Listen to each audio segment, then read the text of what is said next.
കാടുകുറ്റിയിലെ Kerala water authority ജലശുദ്ധീകരണശാലയിൽ ക്ലാരിഫയറിൽ വീണ operator മരിച്ചു. മേലൂർ സ്വദേശിയായ ജോസഫാണ് അപകടത്തിൽ മരിച്ചത്. ഫയർഫോഴ്സ് നടത്തിയ തിരച്ചിലിലാണ് മൃതദേഹം കണ്ടെത്തിയത്.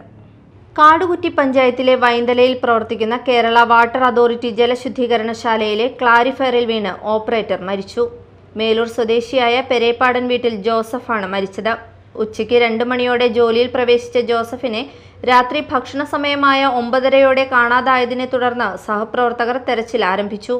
തുടർന്ന് വിവരം ലഭിച്ചതിനെ തുടർന്ന് സ്ഥലത്തെത്തിയ മാള ഫയർ ആൻഡ് റെസ്ക്യൂ സംഘമാണ് ക്ലാരിഫയറിനുള്ളിൽ നിന്ന് ജോസഫിനെ മരിച്ച നിലയിൽ കണ്ടെത്തിയത്.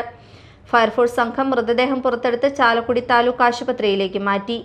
കാൽ തെറ്റി ക്ലാരിഫയറിലേക്ക് വീണതാകാമെന്നാണ് പ്രാഥമിക നിഗമനം.